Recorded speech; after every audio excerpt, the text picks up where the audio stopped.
Ok. Je refais un petit clap pour démarrer. Ça permet de caler toutes les bandes son. Bonjour Benoît Girard.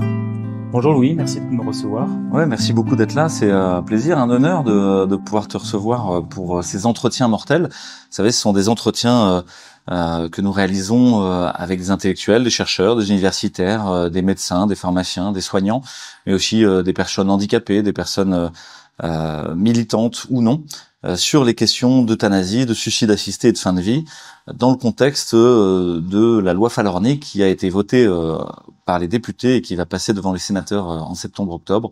Finalement, on vient questionner à nouveau frais notre rapport à la mort, essayer de refaire une anthropologie de la mort qui nous soit propre et de réécrire ce récit commun ensemble, puis de montrer qu'il y a des contradictions, des dialectiques, que tout n'est pas univoque. Donc ces entretiens mortels ont pour vocation au fond de remettre au cœur de la discussion publique la question de la mort, alors même qu'elle est en permanence évincée, évacuée, qu'on fait comme si elle n'existait pas, et technicisée à outrance. Donc aujourd'hui, je te reçois.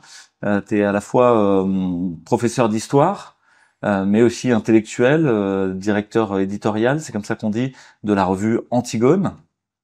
Et puis tu portes un nom fameux, mais pas seulement, tu es un peu l'héritier de la pensée de René Girard. Et on va essayer de parler de tout ça autour de la mort. Est-ce que tu veux rajouter des choses sur ton parcours personnel, sur la présentation que tu voudrais faire de toi-même auprès du public? Professionnellement parlant, effectivement, je suis professeur d'histoire-géographie. C'est vrai que j'ai été amené à m'intéresser de très près à la pensée de mon grand-oncle pour des raisons de proximité familiale. Une première fois dans les années 2000, quand j'ai ouvert ces premiers livres et qu'ils ont fait écho en moi à des questions existentielles que je me posais à l'époque. Et puis de nouveau en 2021, quand nous avons créé une association qui s'appelle la Société des Amis de Joseph et René Girard, qui avait pour objectif à l'époque de préparer un certain nombre de commémorations autour de son centenaire, parce que nous étions un certain nombre du côté français de sa famille, puisque René Girard a passé l'essentiel de sa carrière aux États-Unis. Nous étions un certain nombre à penser que précisément la pensée de René Girard était un héritage qui méritait d'être porté au plus près des débats, des polémiques, des confrontations extrêmement violentes qui agitent la société contemporaine. Et nous pensons que René Girard est à même de...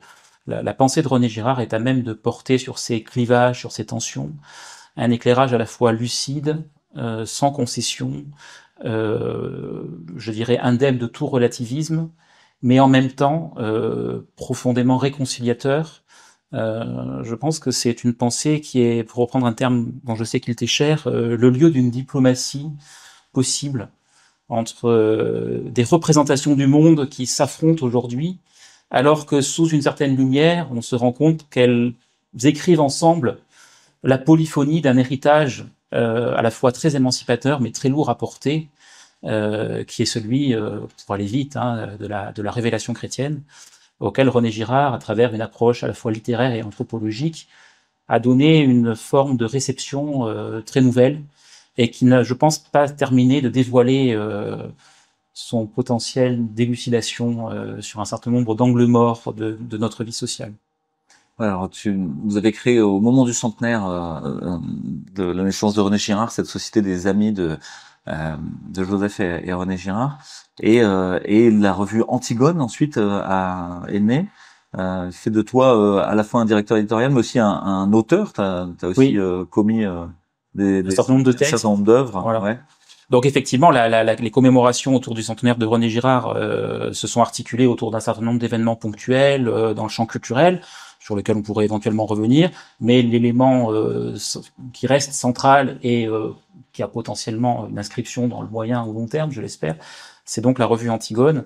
Et la revue Antigone, je dirais qu'elle porte son programme dans son titre, sachant que ce titre lui-même a fait l'objet d'un certain nombre de malentendus. Choisir un personnage féminin, c'était important pour moi, non pas au sens où je voulais me réfugier derrière une forme d'étiquette culturelle ou l'étendard d'une cause à défendre, sachant qu'il y a, pour aller très vite dans le débat actuel, une Antigone de gauche, une Antigone de droite. L'Antigone de gauche, c'est plutôt l'Antigone qu'on peut convoquer pour lutter contre le patriarcat, lutter contre éventuellement le patriarcat, mais sans aller même jusque-là, l'Antigone des droits de l'homme, l'Antigone d'une cité qui se refonde dans le respect de la dignité de la personne humaine.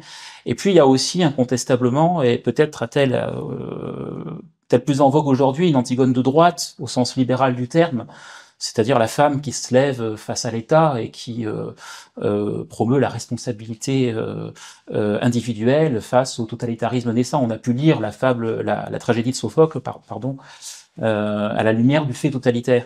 Et c'était pas du tout l'objectif. L'objectif d'Antigone, c'était de choisir l'incarnation d'une méthode littéraire qui était celle de René Girard, et qui se fonde sur une analyse, à mon avis, extrêmement puissante et très émancipatrice de ce qu'on appelle le tragique. Alors, je ne sais pas si je peux développer quelques minutes sur le tragique, parce que je pense que ça informe toutes les prises de position que je peux essayer de construire par rapport au débat contemporain.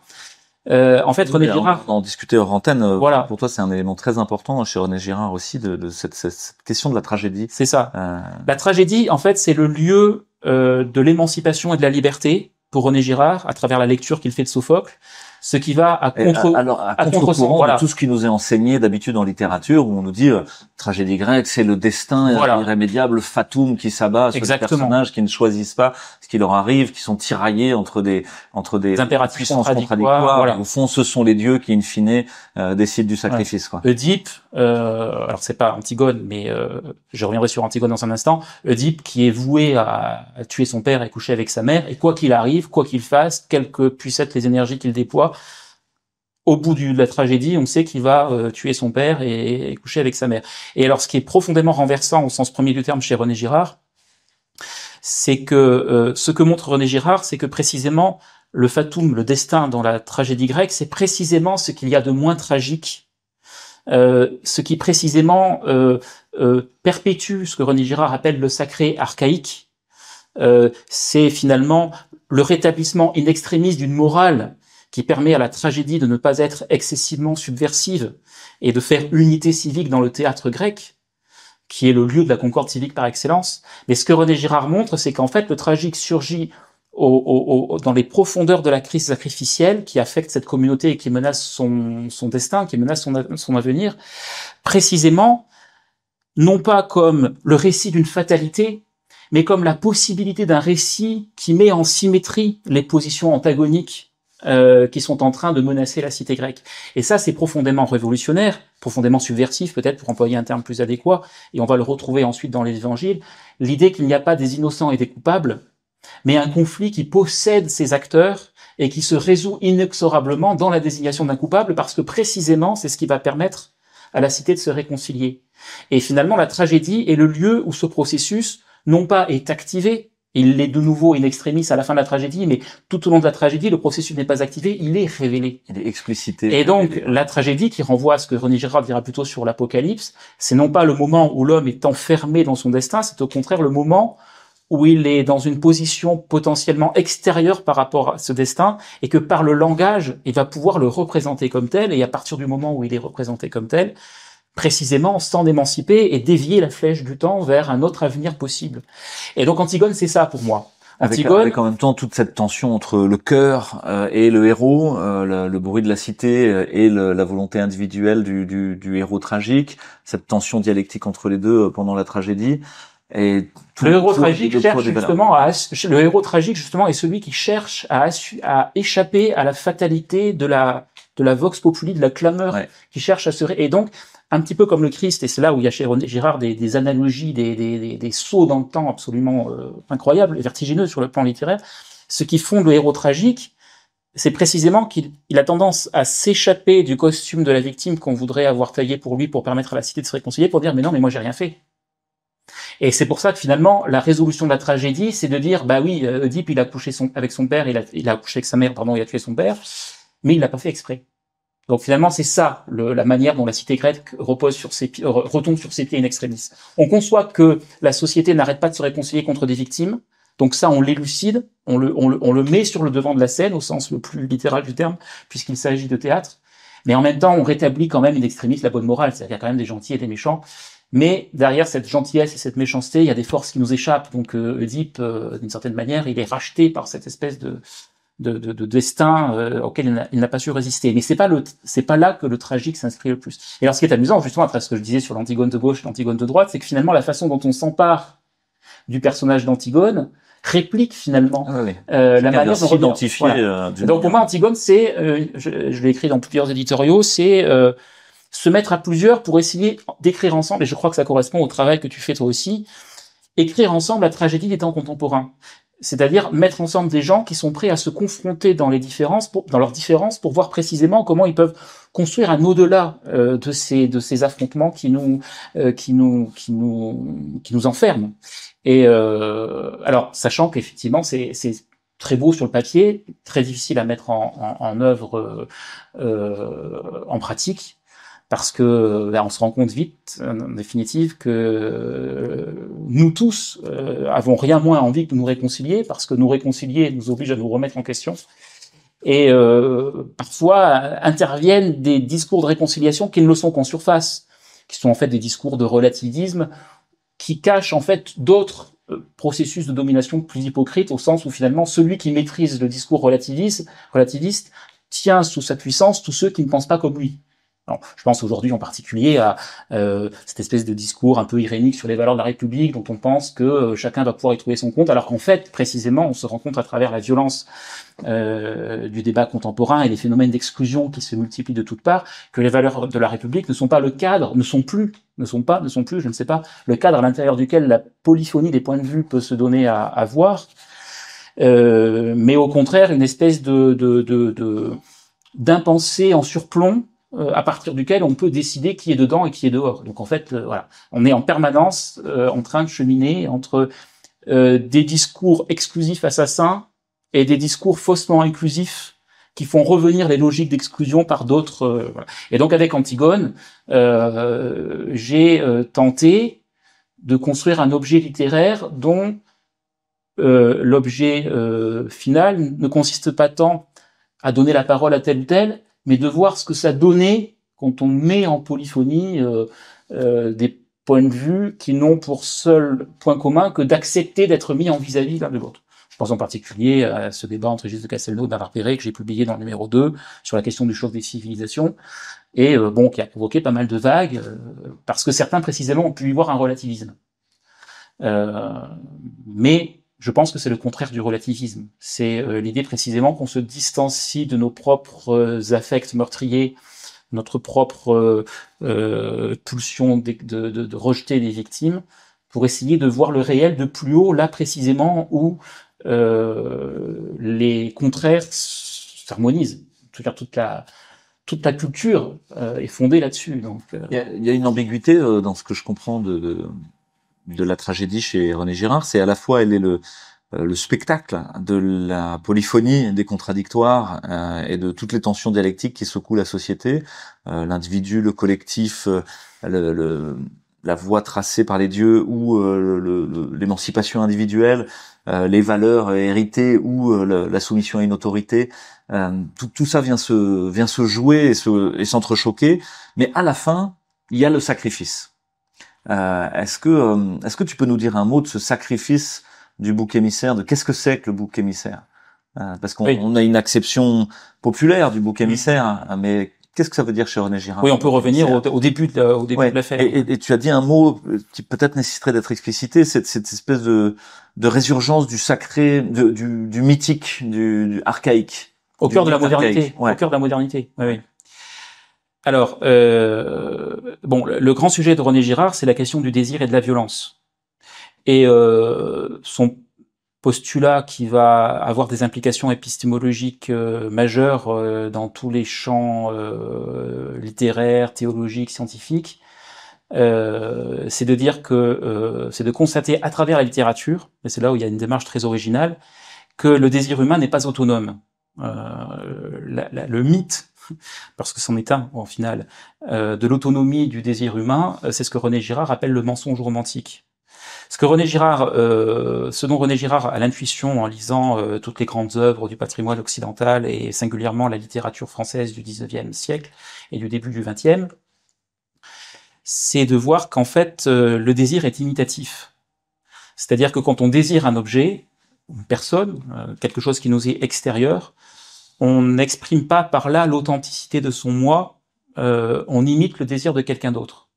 Et pour René Girard, in fine, ce caractère imitatif du désir, bon, on peut prendre des exemples triviaux pour le montrer, c'est que par exemple, vous mettez deux enfants dans une pièce avec deux jouets exactement identiques, donc a priori chacun devrait pouvoir voir son désir comblé, il y a de très fortes chances qu'ils s'affrontent autour du même jouet, en laissant l'autre de côté. Mais ça c'est un exemple que René Girard donnait souvent. Voilà. Et alors, donc cette particularité de l'espèce humaine par rapport à toute le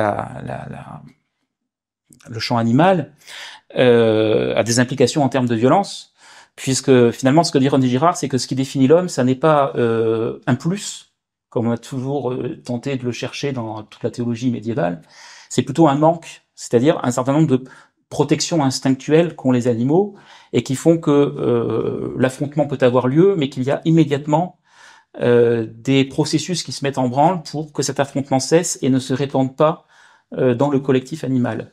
L'être humain étant dépourvu, d'après René Girard, de ses protections instinctuelles, à partir du moment où le désir mimétique se met en branle, potentiellement tout le monde se met à désirer ce que désire l'autre, et donc la communauté, le collectif humain, affecté par cet emballement du désir mimétique, voit sa survie à court terme remise en question.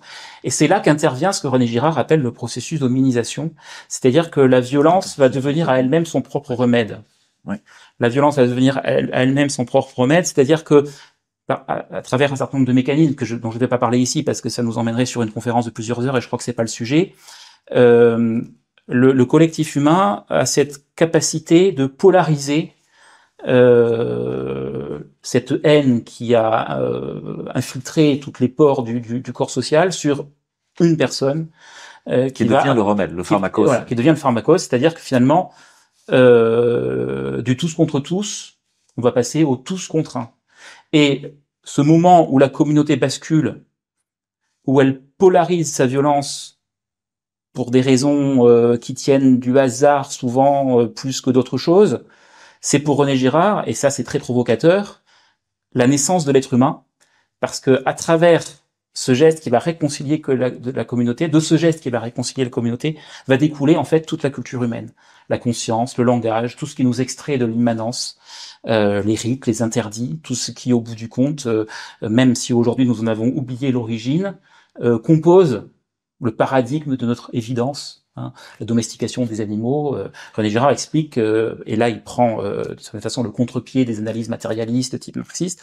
On n'a pas domestiqué les animaux pour maximiser le taux de profit. On a domestiqué les animaux parce que l'humanité a ressenti le besoin d'avoir toujours à sa proximité des espèces sacrifiables qui étaient suffisamment proches pour que lorsqu'on les sacrifie, elles ramènent la paix, mais quand même assez loin pour que le geste du sacrifice, donc le moment où on va tuer la victime pour ramener la paix, ne rouvre pas toutes les blessures cicatrisées et n'aboutisse pas finalement au résultat inverse de celui escompté, c'est-à-dire le retour de la violence anomique dans la communauté. Donc ça, c'est le sacré girardien, c'est ça le sacrifice finalement, c'est le moment où la violence, comme dit René Girard, contient la violence. La contient dans les deux sens du terme, c'est-à-dire que c'est vraiment de la violence, mais contient aussi dans le sens de contenir, d'enfermer dans un périmètre duquel elle ne veut pas sortir. Et toute l'architecture du sacré dans les sociétés archaïques, dont moi je postule qu'on n'est pas sorti en fait, quoi qu'on dise, c'est précisément de tracer un périmètre à l'intérieur duquel vont pouvoir se décharger toutes ces pulsions négatives, de telle sorte qu'à l'extérieur de ce périmètre, on parle toujours d'enceinte sacrée, hein, un des mythes prototypiques de l'Occident, c'est Romulus et Rémus, hein, Rémus qui franchit le sillon et qui donc remet en question cette limite à l'intérieur duquel se définit le sacré. Ça, c'est vraiment cette architecture de force, en fait, qui fonde l'ordre de toutes les communautés humaines. Et que René Girard résume dans une formule à la circularité vertigineuse, et qu'il faut toujours avoir en tête quand on évoque un certain nombre de débats, dont celui que tu m'as invité à explorer avec toi.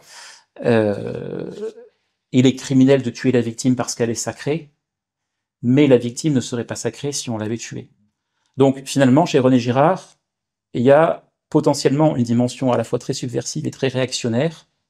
La dimension très réactionnaire, c'est d'assumer une part de l'héritage occidental qui est finalement une forme d'identitarisme, une forme de mise en valeur de la culture culturelle, une forme de fermeture à l'universalisme. Toutes les pensées de droite, in fine, partagent ce tronc commun-là. Et en même temps profondément subversif. Une reliance au tabou, finalement, comme structurant de la société. Voilà. On a des tabous, mais d'une certaine manière, on s'en glorifie. On en a besoin. Et donc, d'une certaine manière, il faut quand même qu'on cherche... Et ils sont notre construction civilisatrice. Au fond, c'est pas ce qu'on a écrit, le décalogue, qu'enfin on est devenu humain. Alors que peut-être pas. C'est peut-être avant que ça s'est passé. Voilà, exactement. C'est-à-dire que le décalogue résulte. Et alors, c'est là où on a en même temps le René Girard révolutionnaire. C'est-à-dire qu'en fait, le décalogue, tu ne tueras pas, en fait, on a tendance à le réinterpréter de façon anachronique à la lumière de ce long cheminement du christianisme qui aboutit vers des perspectives universalistes. Mais en fait, le « tu ne tueras pas » du décalogue, et c'est ça en même temps qui fait l'importance de la Bible, c'est comme la tragédie, c'est-à-dire que c'est à la fois un lieu où on est dans le sacré, mais un peu à l'extérieur pour le révéler. Le « tu ne tueras pas », c'est un « tu ne tueras pas » tribal, c'est-à-dire que c'est le « tu ne tueras pas » qui vaut pour ceux qui sont comme nous, une fois qu'on a pu ramener la paix entre les mêmes, parce que on a répandu le sang sur le parvis du temple. Donc le tabou et la violation fonctionnent en articulation étroite l'une avec l'autre.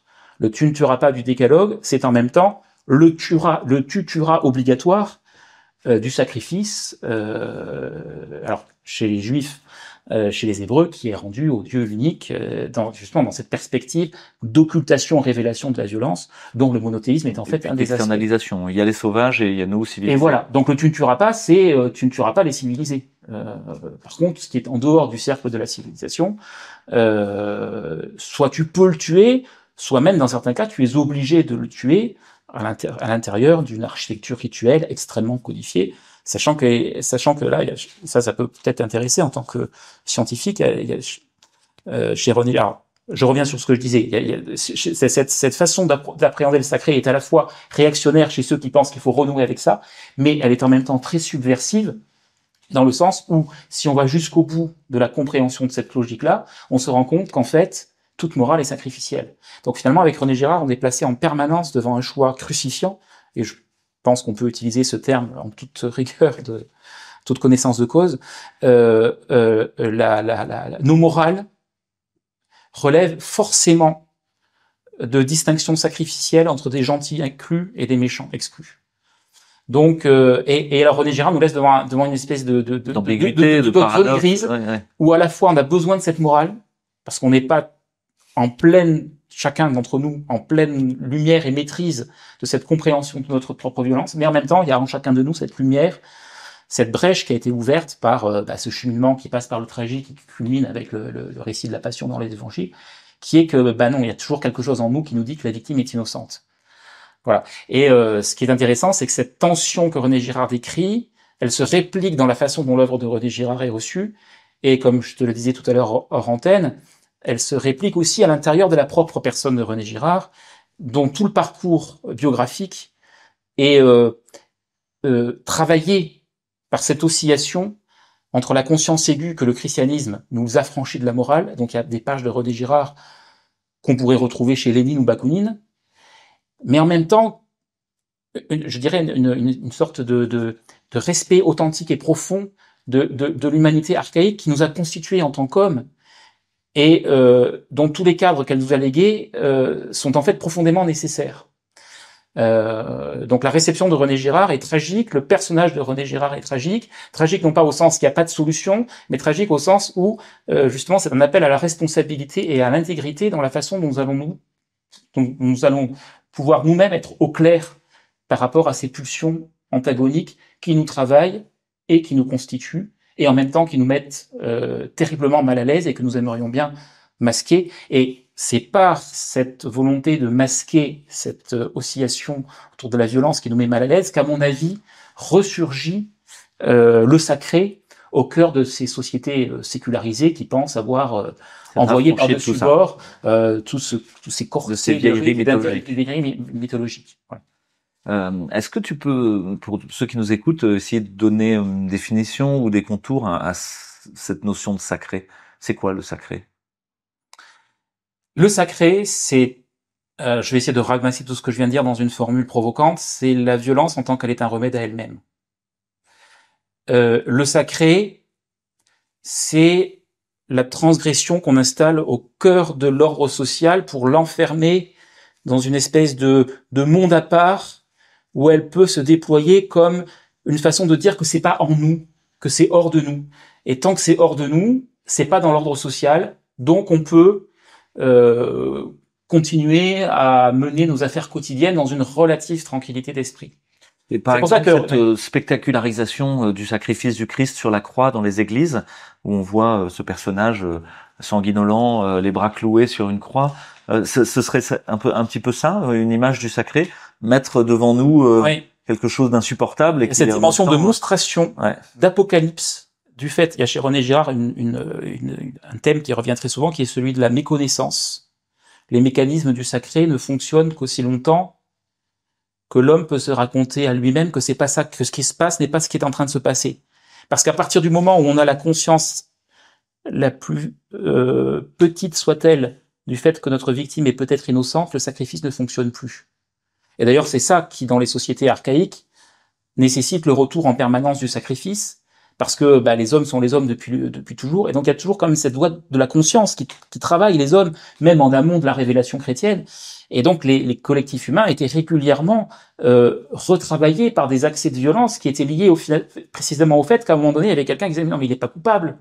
Et donc à partir du moment où quelqu'un dit qu'il n'est pas coupable, c'est comme l'enfant dans le conte d'Andersen qui dit l'empereur est nu. Tout l'ordre social s'effondre là à ce moment-là. Et donc c'est ce qui se passe aussi dans la tragédie quand Oedipe est confronté au devin parésiaste, à Tirésias, le devin aveugle, qui dit mais voilà, tu as couché avec ta mère et t'as tué ton père. Exactement.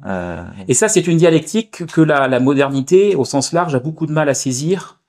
Par exemple, pour te donner un exemple, souvent d'ailleurs c'est le Parésias qui est sacrifié. Voilà, pour continuer le mensonge. C'est ça, exactement. Pour prendre un exemple, la question du patriarcat.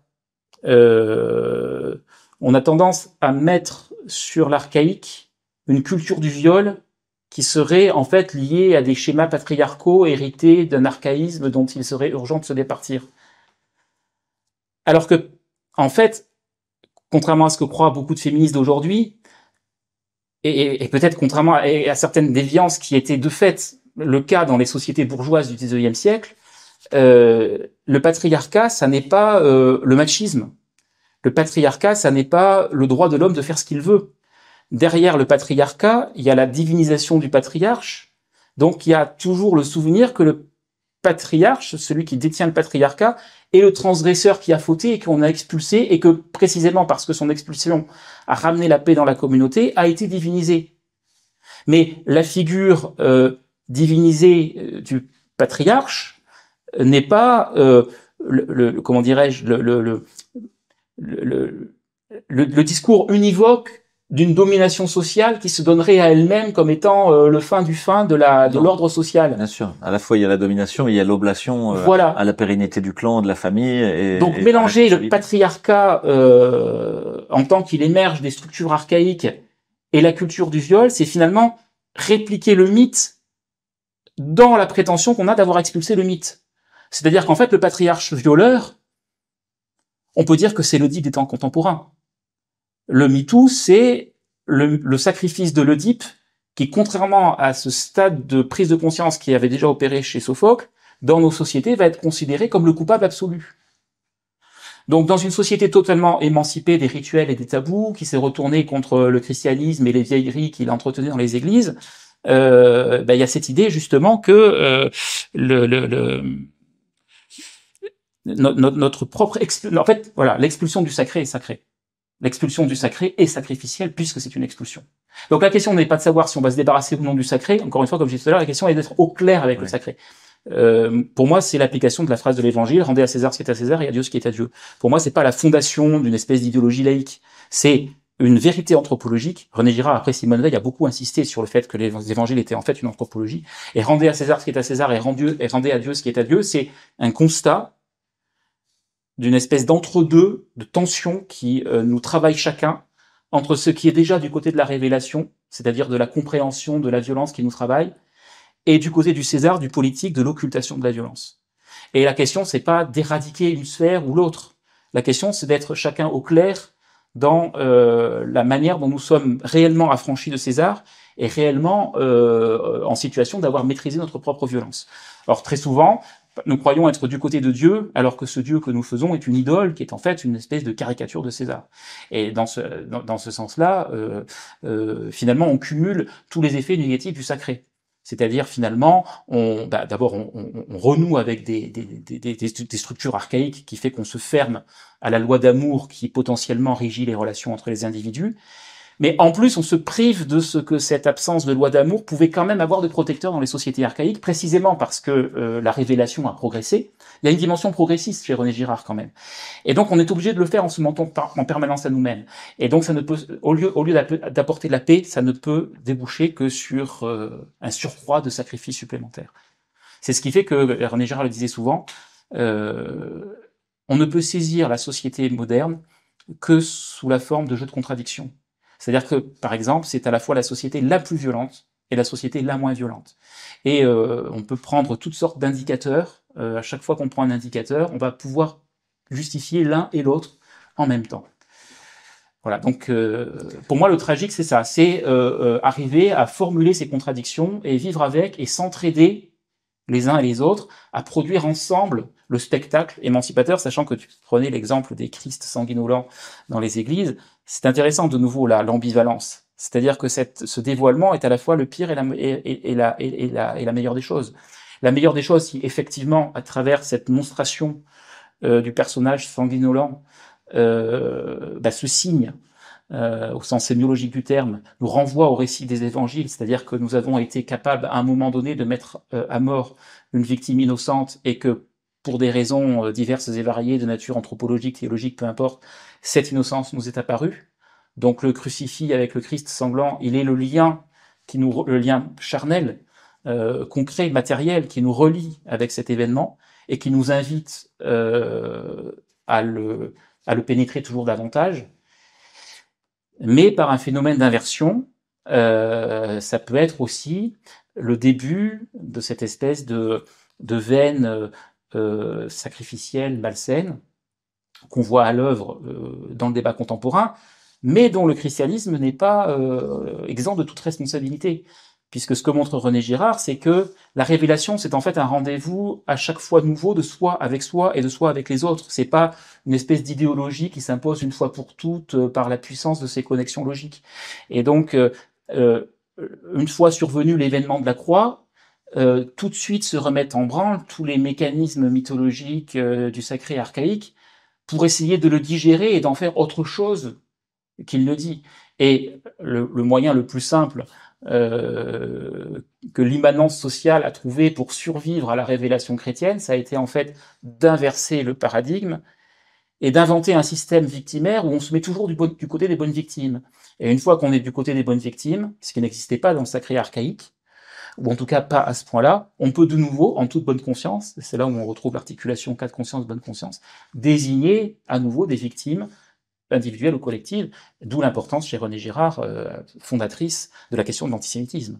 Puisque finalement la constitution du peuple juif en peuple déicide est l'événement prototypique de la transgression du message chrétien pour en refaire une espèce de rémanence des structures sacrées. Et c'est sur cette base-là que se sont construits, après les périodes de persécution, au tournant du IVe siècle, ce qu'on appelle le constantinisme, et dont il est intéressant de voir qu'une certaine droite réactionnaire aujourd'hui se réclame, y compris par la médiation de René Girard. Voilà, donc je ne sais pas si je suis clair, mais le sacré c'est ça, c'est cette contradiction de la violence qui est à elle-même son propre remède et dont nous ne pouvons plus aujourd'hui nous servir en toute bonne conscience, précisément parce que nous savons que c'est la violence. Voilà. Ouais, la tragédie met en scène le désir mimétique et la violence mimétique, jusqu'à sa résolution par le sacrifice d'un bouc émissaire et la violence comme rendue sacrée, et le bouc émissaire rendu sacré, pour la concorde du groupe social et sa pérennité.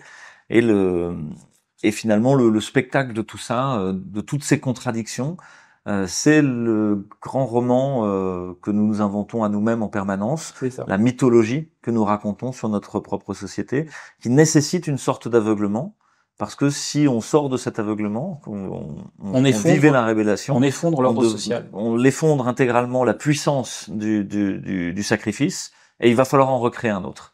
Parce Exactement. Il est nécessaire. Une espèce de thermodynamique sacrificielle qui fait que cette violence, elle doit forcément se polariser à un moment ou à un autre sur quelque chose. Et dans notre société qui passe son temps à désigner des victimes en mettant en lumière MeToo, etc., au fond, on est dans une course en avant du sacrifice, cherchant toujours une nouvelle victime pour essayer une nouvelle victime à sauver. Ouais, une nouvelle victime à sauver. C'est toute l'ambiguïté du tragique et de ce terme que tu as employé, à mon avis, à très juste titre, c'est la mise en scène.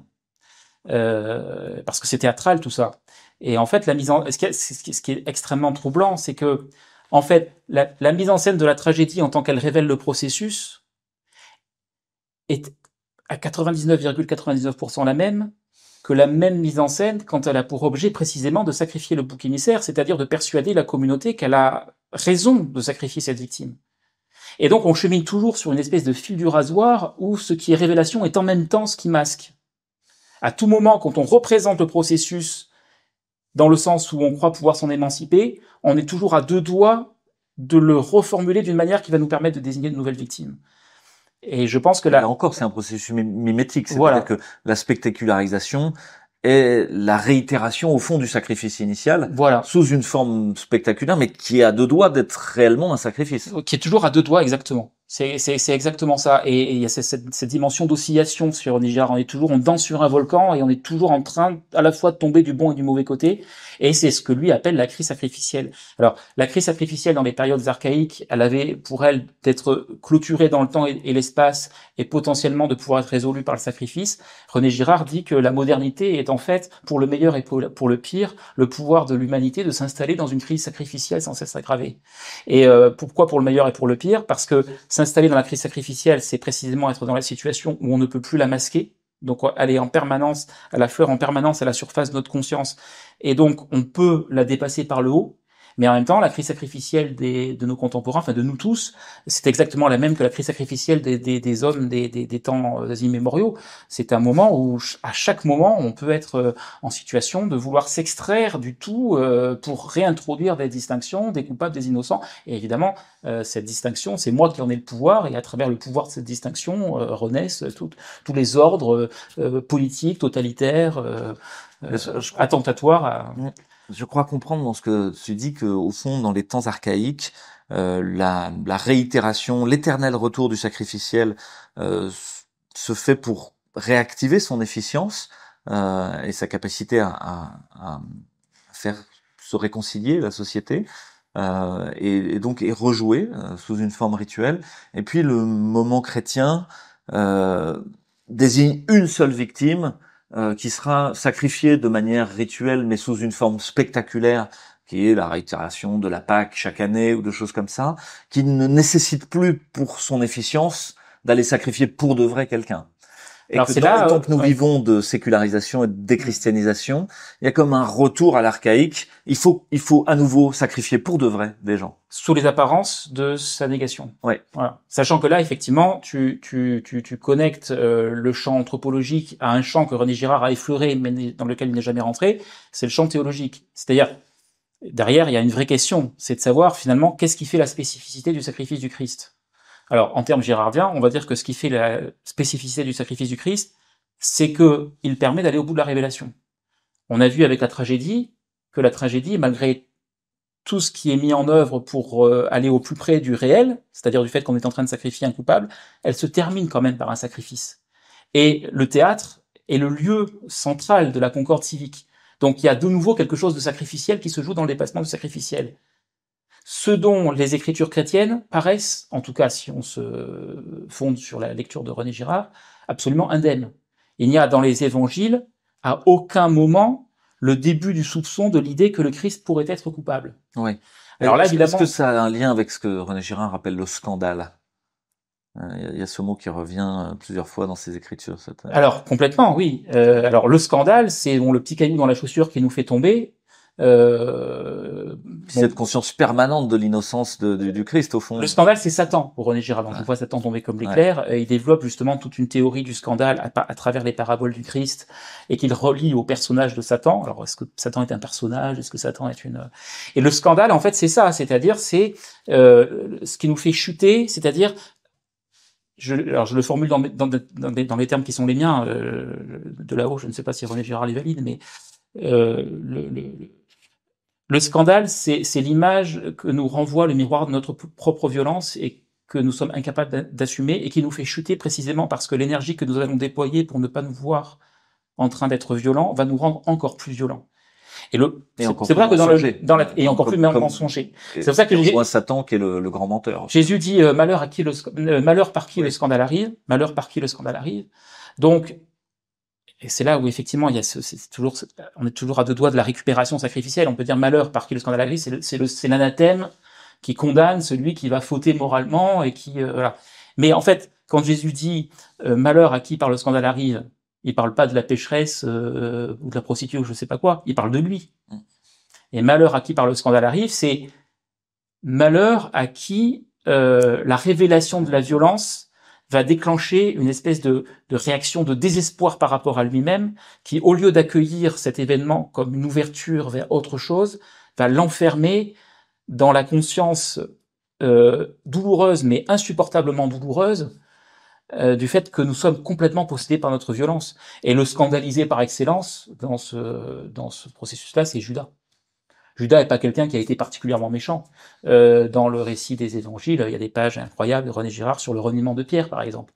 Pierre n'a pas été choisi dans la tradition chrétienne comme le fondateur de la lignée apostolique parce qu'il aurait été détenteur de pouvoirs particuliers, d'une foi plus éclairé que les autres. Parce qu'il est un traître quelque part. Enfin, parce qu'il est un traître qui, quand le coq a chanté pour la 3e fois, s'est mis à pleurer. Ouais.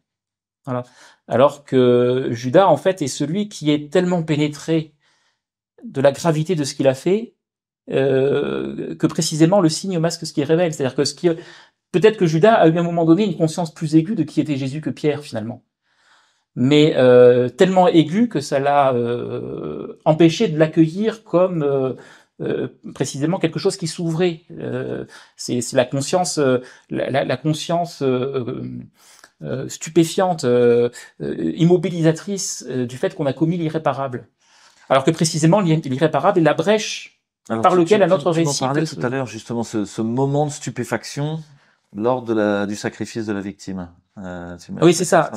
Exactement. C'est-à-dire que c'est chez René Girard, en fait, c'est une anthropologie au sens strict du terme. C'est-à-dire que René Girard prétend dire une vérité de l'homme dans sa totalité. C'est-à-dire que ces phénomènes qu'on a décrits tout à l'heure de violence, de réconciliation contre une victime émissaire, c'est pas juste une particularité de l'espèce humaine parmi les autres espèces humaines, même si chez René Girard, ou tel autre. Voilà, exactement. C'est un événement. Alors j'ose le mot. Le premier René Girard l'aurait renié, le René Girard d'ensuite l'aurait accepté, un événement métaphysique. C'est-à-dire que il y a cette idée que dans ce déchaînement de violence du collectif qui n'est pas encore totalement humain, se produit donc la polarisation sur la victime devenue unique, parce qu'on est passé du tous contre tous au tous contre un. Et à ce moment-là, René Girard, dans des termes poétiques, c'est un poète, c'est pas un scientifique. C'est à la fois quelqu'un qui est très imbibé de rigueur scientifique, il prétend que son raisonnement a une valeur scientifique, mais c'est en même temps un littéraire et c'est quelqu'un qui fait sentir les choses. Et donc, dans une page magnifique de La violence et le sacré, il décrit le silence stupéfait qui saisit la communauté, le collectif après le sacrifice. Et donc, pour lui, c'est là le lieu où ce qui est encore un animal s'extrait de son immanence et à travers cette espèce de traumatisme d'une puissance incommensurable, un peu comme l'explosion nucléaire qui en déclenche une autre, produit cette espèce d'extériorité à lui-même qui est à l'origine de la conscience, qui est à l'origine du langage, et à travers la conscience et le langage, ensuite, tout ce qui fonde une culture, l'art, la musique, la danse... On peut s'arrêter une seconde sur cette phrase qui effectivement a des résonances multiples, très profondes, quoi. Ce silence stupéfait de la communauté humaine face à ce qui vient de se passer. On peut le ressentir chaque fois que quelqu'un a un accident de voiture et que tout le monde sur l'autoroute ralentit et le silence se fait dans la voiture. Exactement. Plus personne ne parle, ni les enfants, ni les parents, et tout le monde regarde ce qui est en train de se passer. Chaque fois qu'une rixe a lieu et que quelqu'un tombe mort et où tous les participants à la rixe s'arrêtent dans leur propre violence. C'est quelque chose qui a l'air très profond, effectivement. L'anthropologie gérardienne a ceci de particulier qu'elle se fonde non pas sur des spéculations abstraites, mais sur un ressenti très immédiat de ce qui nous travaille aujourd'hui et maintenant. Et donc chez René Girard, et ça a pu être contesté dans le champ épistémologique, notamment par le fait que certains ont pu dire que ça n'avait rien de paupérien, la démarche de René Girard, puisqu'elle n'est pas falsifiable. Et alors bon, il y a des pages entières là-dessus de discussion sur la scientificité ou non de la pensée de René Girard, mais moi je réponds à ça en disant que chez René Girard, en fait c'est une démarche archéologique. C'est pas on s'éloigne du réel pour aller disserter sur des bouts de cailloux qu'on a retrouvés je sais pas où. C'est on part de notre ressenti profond et à partir de là on réorganise, on retrouve un fil directeur dans tout ce patrimoine immatériel que l'humanité nous a légué et qui est en fait un enchevêtrement de récits les uns dans les autres. Et au fond, chez René Girard, il y a ça, qui pour le coup est assez moderne, c'est qu'en fait l'humanité n'est qu'une gigantesque intertextualité, c'est-à-dire de textes qui se répondent les uns les autres. Et c'est ce qui me fait penser, moi, que René Girard est le seul véritable anthropologue universaliste du XXe siècle, puisque de fait, c'est un constat, hein, et d'ailleurs ça lui a été paradoxalement reproché par ceux-là même qui voulaient lutter contre l'ethnocentrisme occidental. La violence et le sacré est une capacité incroyable à faire résonner les rituels d'intronisation des monarchies sacrées africaines, l'Ancien Testament, la tragédie grecque et les mythologies aztèques. Des jeunes vierges aztèques ou des choses comme ça. Voilà. Ouais. Et la façon, par exemple, c'est peut-être une des entrées les plus frappantes, la façon dont René Girard rend compte de l'invention de l'institution monarchique à travers l'exemple des monarchies sacrées africaines, c'est absolument bouleversant, puisqu'en fait, des cérémonies un peu bizarroïdes dont il faudrait paradoxalement signifier l'égalité de valeur avec l'Occident passerait pour un certain nombre d'ethnologues de l'époque par la volonté de les montrer comme étant essentiellement différentes et inaccessibles. René Girard montre qu'en fait, elles nous parlent de nous. Et le fait qu'en réalité, un roi, ça n'est que quelqu'un, une victime, une figure sur laquelle vont se polariser toutes les pulsions négatives de la tribu, et qui, parce qu'on constate de façon expérimentale que ça ramène la paix, on va retarder le plus longtemps possible son immolation. Parmi les formules incroyables de René Girard, il y a cette définition du roi. Le roi, c'est la victime en attente d'immolation. Et Louis XVI... À tous les candidats à la présidence de la République. Voilà. Mais c'est vrai que ça revient souvent dans le langage... Ça revient souvent... C'est là où c'est étonnant de voir comment nous sommes travaillés nous-mêmes par ces représentations, indépendamment de la conscience que nous avons. C'est un lieu commun du langage journalistique de dire qu'il y a une dimension sacrificielle dans la fonction politique. Mais justement, avec René Girard, on rentre dans ces dénominations et on se rend compte à quel point elles disent la vérité. Et Macron n'est rien de plus, ni de moins, qu'un monarque sacré africain, dont probablement le temps de l'immolation est proche. Mais le corps social a tendance à la retarder de plus en plus, cette immolation, parce que et ensuite il va falloir en trouver un autre. Ouais. Donc tout ce capital pacificateur de l'immolation qui n'a pas encore eu lieu risque de se transformer en son contraire, c'est-à-dire une espèce de nouvelle crise sacrificielle qui va faire souffrir la communauté pendant très longtemps, jusqu'à ce qu'elle retrouve une nouvelle victime en attente d'immolation. C'est ça que je dis souvent, de façon provocatrice, pour prendre le contre-pied d'explications trop simplistes, Macron n'est pour rien dans ce qui nous arrive. Un personnage élu, d'ailleurs cette notion d'élection est aussi très sacrificielle, hein. Un personnage élu, c'est un personnage qui est précisément... En fait, Emmanuel Macron ne dit rien de nouveau, de substantiellement nouveau sur le fonctionnement des collectifs humains. Simplement, on est dans une période de révélation, et ça se voit. Et donc, ça n'est pas de nous réconcilier contre une figure politique aussi scandaleuse soit-elle, ou qui sera de nature à nous émanciper et à franchir une étape vers un avenir meilleur. C'est précisément de conduire ce mouvement d'introspection tragique qui est de se dire comment on a pu ensemble produire cette situation très archaïque, très sacrificielle, dans un contexte où voilà, on a Elon Musk qui prétend pouvoir pouvoir mettre en œuvre du tourisme spatial ou l'intelligence artificielle qui va permettre de savoir si des petits enfants auront je sais pas quel cancer, et que donc si on les soigne avant la naissance, peut-être qu'ils ne l'auront jamais. Voilà, il y a entre le transhumanisme complètement hystérique des élites de la Silicon Valley et le sacré archaïque, il y a des résonances assez étonnantes, et entre les deux, ben voilà, il y a cette conscience de notre violence qui malgré tout nous travaille, et dont moi en tant que catholique, je prétends que les évangiles ont une modalité particulière de nous en parler, et donc de nous en libérer. Mais ça, c'est ouvert évidemment à toutes les discussions possibles. Tu m'as dit sur Emmanuel Macron que finalement au fond il était un peu un signe, un symptôme, une tragédie à lui tout seul qui est en train de se représenter devant nous et qui nous dit tout de notre société. Donc c'est pas une tragédie, c'est une crise sacrificielle dont on peut faire une tragédie si on la raconte correctement. Ouais. Et sur la question du suicide assisté et de l'euthanasie, c'est pareil. Pour toi, l'opposition entre catholique, pro-life, pro-choice, de gauche, la main sur le cœur, ou de pauvres victimes de lobbies affairistes maçonniques, tout ça est faux quelque part. Alors je dis pas que c'est faux, je dis pas que ça dit pas une part de la vérité. Mais pour m'inspirer de la pensée de René Girard, je pense qu'on peut déconstruire une partie de ce scénario-là, au sens le plus cinématographique du terme, pour essayer d'avoir une focale un peu plus élargie et éventuellement reprendre le problème sous d'autres bases. En fait, on est devant des niveaux d'analyse qu'il faut juste installer à leur bonne place pour qu'ils puissent s'harmoniser les uns avec les autres au lieu de se concurrencer. Moi, puisqu'on en arrive sur le vif du sujet, je pense que nous vivons dans une société qui a une affinité particulière avec la mort, pour toutes sortes de raisons idéologiques, matérielles, le capitalisme. On est dans une société qui est, et ça dans tous les milieux sociologiques, dans tous les milieux idéologiques, on en parlait pareil hors antenne, inquiété par le surnuméraire.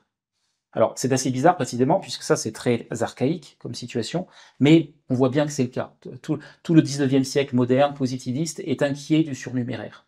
À force d'avoir voulu accumuler, il faut voilà. apurer. Nos rapports de production, et ce faisant, je ne pense pas trahir René Girard en convoquant Marx, parce qu'il y a justement, j'espère avoir fait sentir une dimension très matérielle, pas matérialiste, mais très matérielle dans la pensée de René Girard.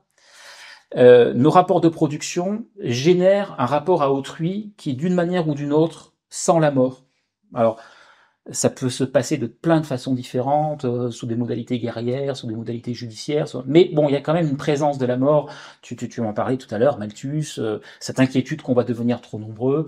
On parlait aussi de l'exemple du planning familial, dont on fait le symbole de l'émancipation de la femme, du droit et dont on se rend compte quand on creuse un petit peu dans l'archéologie de nos représentations oubliées, qu'en fait derrière il y avait cette inquiétude d'une natalité noire aux États-Unis qui risquait de concurrencer le WASP, voilà, et puis la natalité pauvre aussi qui est inquiétante du point de vue des classes dominantes. Donc bon, pour toute une série de raisons qu'on a ébauchées tout à l'heure, notre humanité si moderne renoue précisément avec cette inquiétude permanente de l'homme en trop.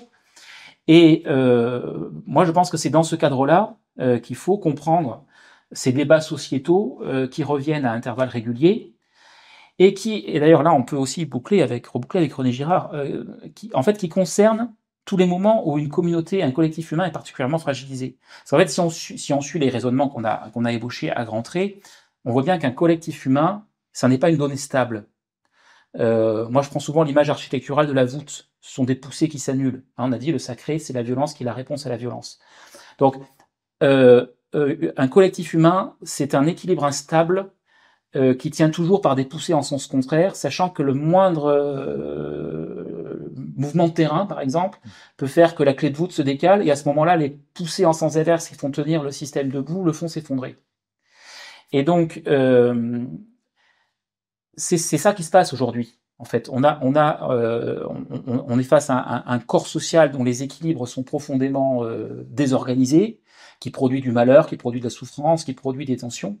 Et alors à ce moment-là, tout l'appareil à mythe se remet en fonctionnement, et donc on va essayer de se raconter ce qui se passe pour s'exonérer de ses propres responsabilités.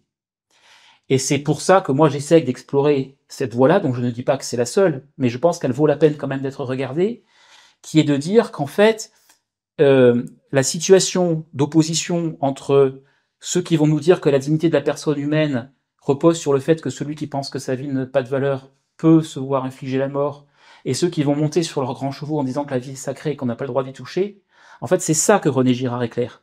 C'est cette situation de réciprocité, de mouvement d'indifférenciation, qui fait qu'en fait le sacré revient par la fenêtre alors qu'on croit l'avoir chassé par la porte.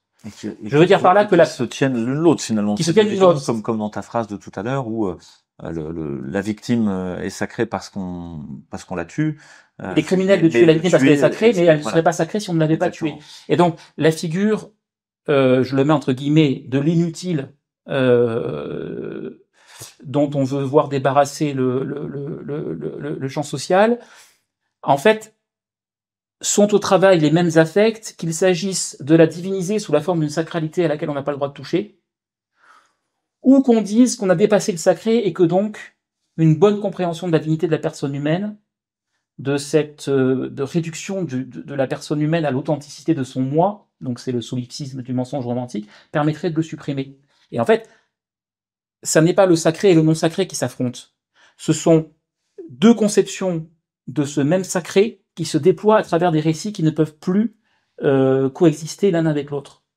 Alors, dans le cas effectivement de ceux qui sont, je dirais, pro-euthanasie, alors de ton point de vue, du mien, parce que je pense qu'on est d'accord sur le fond, c'est plus choquant, mais c'est plus choquant parce que c'est plus mensonger d'une certaine manière. Chez ceux qui vont convoquer le sacré pour sauver la vie, moi je pense que c'est très dangereux, mais ça met en branle des mécanismes qui, malgré tout, au bout du compte, produisent quand même du positif. C'est-à-dire que, au bout du compte, on va quand même s'occuper de la personne en extrême faiblesse. Même si je pense que le fait de la sacraliser, c'est-à-dire non pas de la voir comme une personne humaine à part entière, mais précisément de la sauver en tant qu'elle est handicapée ou en tant qu'elle est pourvue d'un certain nombre de signes extérieurs que René Girard appelle les signes sacrificiels, il y a toujours le couteau qui menace de glisser dans le mauvais sens. Ce pourquoi on va diviniser, ce pourquoi on va sacraliser, c'est toujours ceux qui risquent à un moment donné de provoquer le retournement.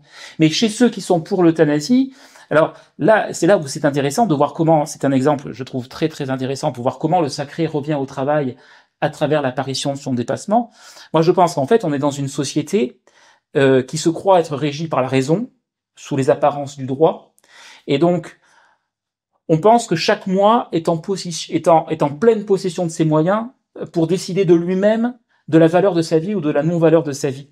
Et en fait, par l'intermédiaire de ce mensonge romantique, la figure du sacrifice revient, parce qu'en fait, si on suit la théorie de René Girard sur le désir mimétique, si, je ne sais pas moi, quelqu'un qui est en fin d'une maladie de Charcot, qui souffre le martyre, indépendamment du fait qu'il souffre le martyre et que peut-être pour cette raison doit s'installer un face-à-face des consciences avec le médecin pour voir dans quelle mesure on va organiser cette situation. Si cette personne déclare que sa vie n'a plus de valeur, c'est parce qu'en fait, il limite en miroir le discours que la société teint de lui et à travers lequel il considère qu'il n'a plus de valeur. Donc c'est ce que tu disais tout à l'heure en antenne, il y a en fait une fabrique du désir de mourir, et moi j'y vois là effectivement une rémanence du sacré, dans le sens où dans la modernité qui se croit affranchie du sacré, bon, on peut pas faire comme Hitler et dire voilà, les juifs sont une espèce de poison qui se répand dans la société, donc on peut pas se permettre de désigner ouvertement une catégorie sacrifiable dont on va se débarrasser pour amener la paix dans l'ordre social. Le fait qu'on puisse renvoyer en miroir à quelqu'un le fait que sa vie n'a plus de valeur et qui décide pour cette raison qu'il veut disparaître du champ social est en fait une façon de rétablir, à mon avis, l'efficace du sacrifice, mais en s'en lavant les mains, puisque finalement, ça porte bien son nom, c'est un suicide assisté, c'est-à-dire c'est un auto-sacrifice. Et finalement, le médecin, le scientifique, dans ce dispositif-là, est convoqué comme étant le bras sacrificateur. Et à l'appui de cette thèse, moi, ce qui me frappe le plus dans cette loi, c'est pas tellement le fait qu'on se paye de bons mots en disant qu'on on va soutenir, là, on va défendre la dignité de la personne humaine, ce sont tous les dispositifs de type rituel archaïque qui sont installés là au fil des articles pour faire en sorte que le meurtre ait bien lieu. Il suffit pas simplement de dire, on voit bien que ceux-là même qui disent que tuer quelqu'un, ça peut être une façon de sauver sa dignité, en fait, organisent tout le filet de dispositions juridiques qui vont faire que il faudrait pas qu'au dernier moment la personne change d'avis. Donc, par exemple, typiquement, je pense qu'un discours comme le tien ou le mien, bon, la loi n'est pas encore adoptée puisqu'elle va passer, mais je pense qu'un discours délit d'entrave. Oui, un discours comme le mien serait considéré comme un délit d'entrave. Il faut absolument que le meurtre ait lieu. Il faut absolument que la mort advienne. Et dans cette espèce de volonté bizarre qu'il faille absolument que la mort intervienne, avec une volonté de diminuer au maximum toutes les protections qui pourraient intervenir pour faire en sorte que la personne... Oui. Moi, je vois qu'il y a de façon très très évidente ce que Jean-Paul II appelait la culture de mort, c'est-à-dire un désir de mort. Mais voilà, moi ce que je pense, c'est que d'un côté comme de l'autre, ça n'est pas là que se joue l'enjeu principal. L'enjeu principal, c'est une société qui a une affinité particulière avec la mort, toutes ces espèces de circonlocutions par lesquelles on essaie de faire revenir le sacré pour rétablir l'ordre social sont un dispositif narratif qui se pose par-dessus ça. D'où l'idée de restituer comme tragédie cette espèce de dialogue tragique entre les profits qui vont se cacher derrière la sacralité de la vie humaine. Or, le christianisme, contrairement à une idée reçue, c'est pas du tout la sacralité de la vie humaine. Le Christ nous débarrasse de la sacralité de la vie humaine. C'est pour ça qu'il y a toujours quelque chose d'un peu ambigu dans ces représentations du Christ sanguinolent. Et c'est pour ça d'ailleurs que ces représentations sont très datées. Sur les tympans du Moyen-Âge, où on avait certainement une vision plus solaire de ce qu'était la révélation chrétienne, le Christ est en majesté, il rayonne. Le Christ du tympan de Vézelay, c'est pas un Christ la tête baissée, du sang partout, avec des espèces de créatures infrahumaines qui hurlent autour de lui. Alors, évidemment, je dis pas que, encore une fois, tout est dans tout et réciproquement. Dans cette espèce de représentation du Christ solaire, il peut y avoir aussi l'idée qu'on va refonder une civilisation à partir du christianisme. Et dans la représentation du Christ sanglant, il peut y avoir, comme je disais aussi, ce fil qui nous relie charnellement avec ce qui s'est passé sur la croix. Donc, tu vois, tout est complexe, tout est signe, mais peut fonctionner dans des sens inverses. Voilà. Donc, moi, j'ai tendance à dire qu'il peut y avoir, je vais le formuler comme ça, des gens qui vont se crisper sur la sacralité de la personne humaine et qui vont donc donner l'impression d'être du côté de la vie, alors qu'en fait, les affects qui les travaillent sont profondément réactionnaires. Et j'en veux pour preuve le fait que le combat contre l'euthanasie soit parfois pris en charge par ceux-là même qui ne voudraient surtout rien changer au rapport de production réellement existant et à toutes ces logiques qui travaillent l'organisation industrielle de la médecine mise en place telle que Ivan Illich les a merveilleusement restituées. Et inversement, on peut aussi prendre au sérieux, et c'est là où ça vaut la peine de penser contre soi-même, un certain nombre de gens qui vont subvertir les distinctions morales qui sont toujours sacrificielles, au point de dire que peut-être il y aurait une légitimité à réfléchir sur précisément qui a le droit de vie ou de mort sur tel ou tel. Et tu vois, tout ça est complètement mélangé, et donc d'où le fait que j'ai immédiatement répondu favorablement à ton projet.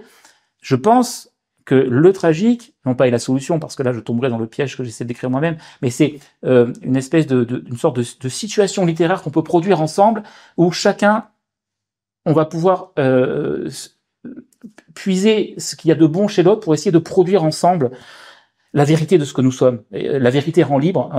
On voit bien que ces phrases reviennent assez spontanément au bord des lèvres. Toutes ces phrases disent des vérités profondément anthropologiques, je pense. La vérité rend libre, c'est ça. C'est-à-dire que dire la vérité, l'idéologie n'est pas l'idéologie pense que elle peut faire advenir une espèce d'au-delà désirable qui aurait été pensé par une espèce de mécano chez René Girard. Et à mon avis, dans la tradition chrétienne, il n'y a pas de place pour une espèce de paradis millénariste où tout d'un coup les hommes vivraient bien les uns avec les autres parce qu'ils auraient trouvé la clé de leur violence. Et des rapports de production qui contiendraient en eux-mêmes leur propre remédiation. La véritable émancipation, elle est encore une fois dans le fait d'ouvrir nos oreilles à ce que disent les autres et d'ouvrir les yeux devant ce qui se passe et d'être de faire augmenter en nous la conscience que nous sommes tous les parties prenantes de cette gigantesque aventure humaine qui remonte à plusieurs millénaires et dont on ne sait pas encore combien de temps elle va durée, et dont nous sommes en fait chacun une espèce de microcosme récapitulateur finalement. Donc l'issue, elle est diplomatique, c'est-à-dire finalement il y a une dimension performative du langage. Alors toujours avec ce danger qu'on pourrait éventuellement basculer vers des conceptions relativistes, mais j'espère avoir montré que ce n'est pas le cas. Cette idée de la diplomatie, c'est pas simplement l'idée qu'on va tordre les mots pour faire en sorte que tout le monde soit d'accord. C'est l'idée qu'en fait on essaye tous de dire la même chose, mais que comme ça nous fait peur, on s'entraide mutuellement à s'empêcher de dire les choses jusqu'au bout. Souvent le mensonge le plus dangereux, c'est celui qui laisse quand même un tout petit peu de vérité advenir et qui finit par, le mensonge à 100%, il est inefficace. Ce qui est efficace, c'est le mensonge à 99%. Et typiquement, cette idée de dire qu'on va sauver la vie humaine par le sacré, c'est un mensonge à 99. Et il y a quand même 0,01 de vrai dedans.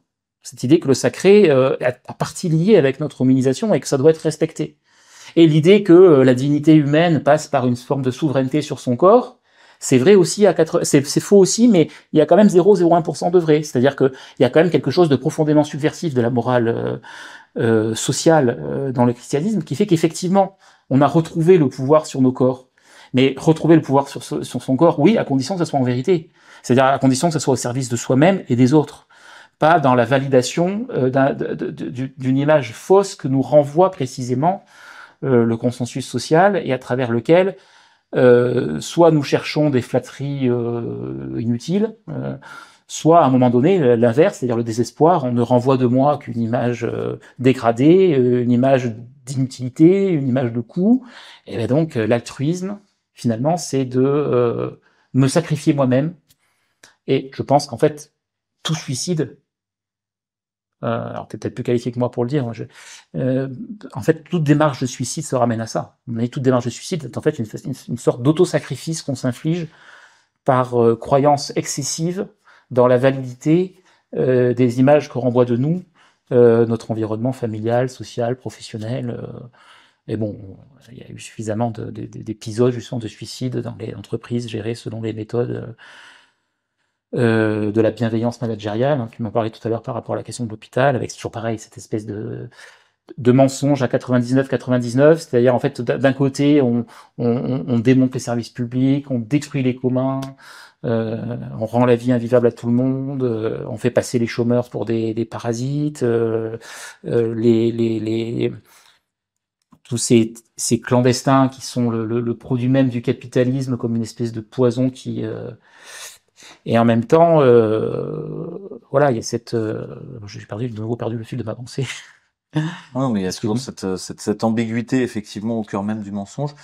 Aujourd'hui, on a l'impression que le nombre de gens qui intériorisent l'injonction suicidaire de notre système, cette culture de mort dont tu parles, va croissant. Exactement. On a eu pendant le Covid les inutiles, les non essentiels, qu'ils soient artistes ou écrivains, auteurs ou intellectuels. De plus en plus de gens sont devenus non essentiels jusqu'au paroxysme des suspendus, ont vraiment été exclus de la société sans crier gare.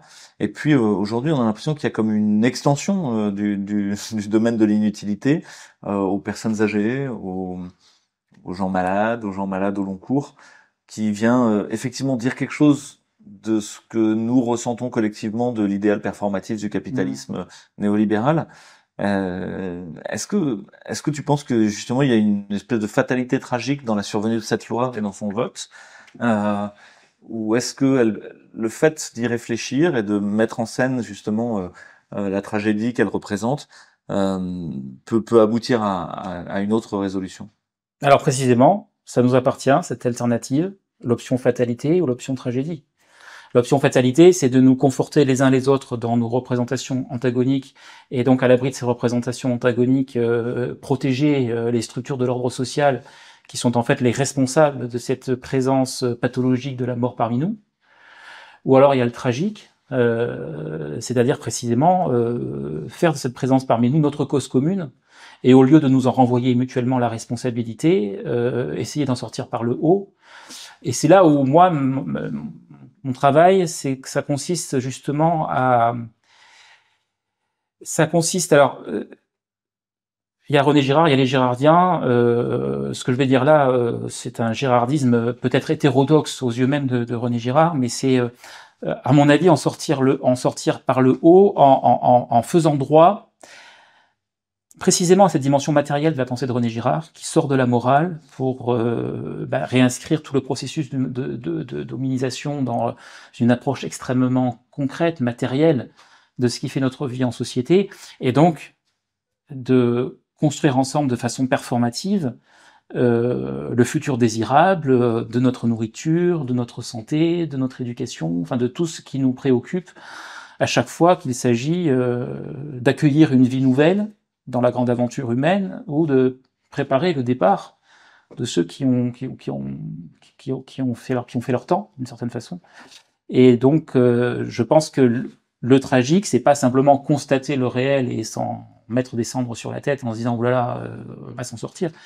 C'est au contraire revenir à la racine, et à partir du moment où on revient à la racine, faire émerger de nouvelles structures sociales qui fassent advenir une sorte de... Alors Bernard Friot dirait le déjà la communiste, moi je dirais le déjà la chrétien, c'est-à-dire des humains qui sont capables de maximiser, je dirais, le champ de la gratuité dans leurs relations interindividuelles.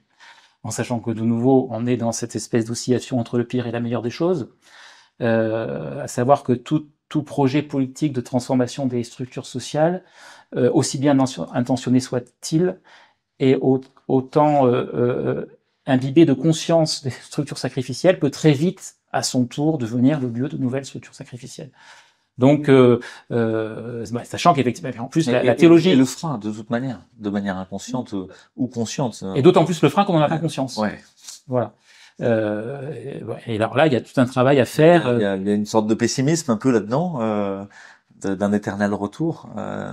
L'éternel retour, c'est justement le champ du mythe, hein, c'est-à-dire la violence qui ne trouve jamais son au-delà et qui revient dans une forme de... Voilà, et qui débouche sur toute une cosmogonie qui lui est propre dans les civilisations où cette fatalité de la violence est précisément vécue comme telle.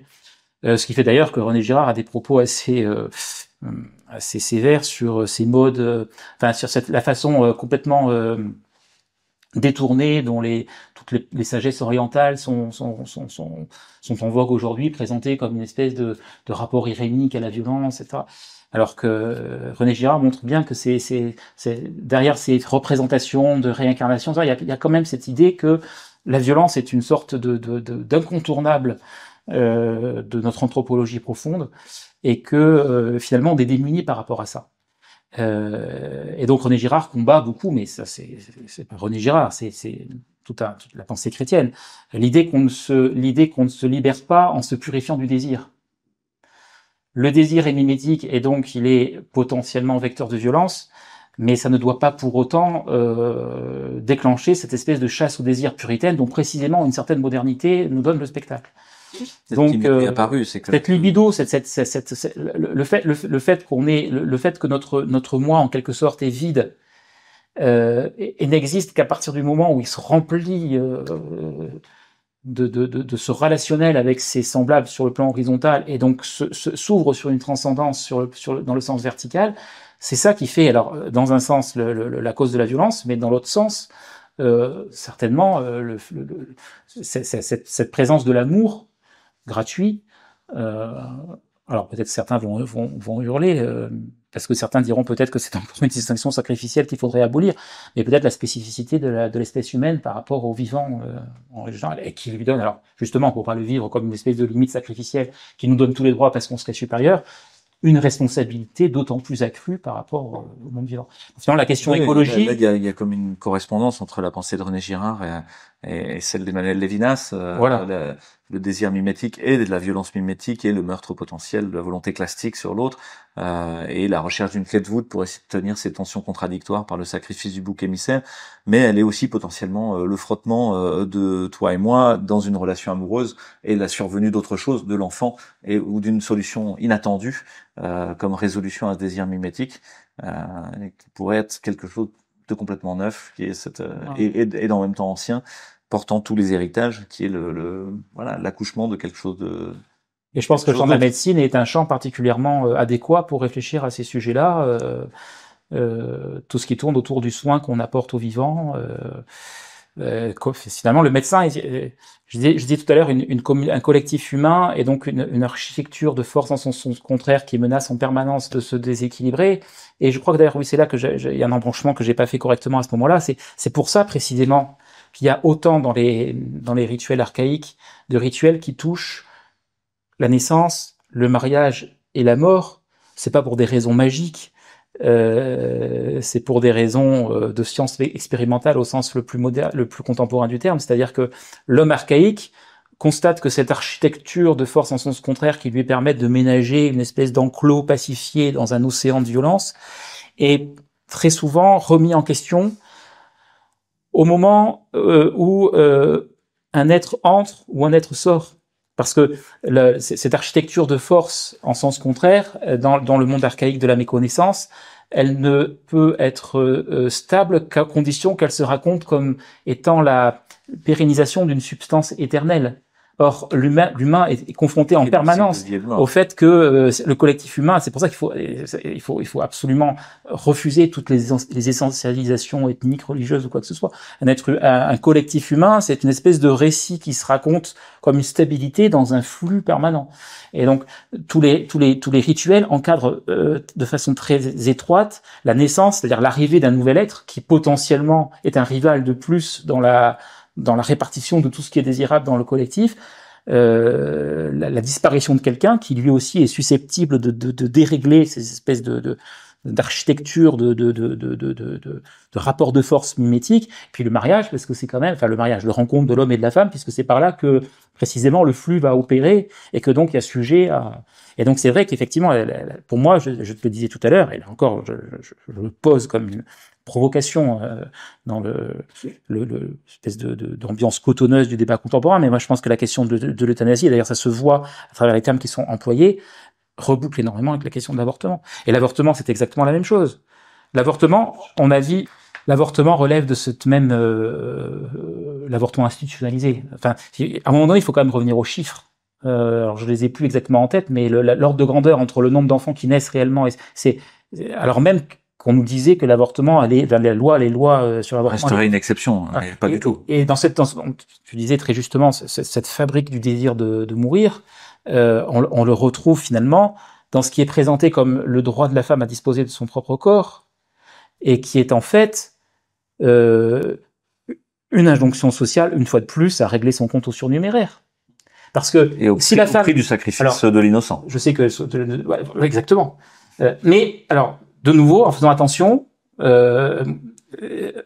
attention justement, à mon avis, et ouvrons le débat avec quiconque voudrait l'avoir avec moi. Attention justement à ce combat pour l'avortement au nom de cette sacralité de la vie humaine qui fait qu'on n'a pas le droit de toucher l'embryon. C'est vrai qu'on n'a pas le droit de toucher l'embryon, mais c'est vrai parce que c'est le plus faible, donc le plus digne d'amour. C'est pas vrai parce qu'il a un droit à la vie. Parce que ouais, espèce de voilà cette idée d'un droit à la vie qui est en fait la même chose que le droit à mourir. Enfin, et donc à mon avis, une société humaniste est une société qui accueille la femme enceinte qui est en difficulté sociale à cause de sa situation et qui va l'aider. Alors je sais très bien. D'ailleurs, c'est vertigineux quand je me vois en train de dire quelque chose là qui me catalogue immédiatement du côté des heures les plus sombres.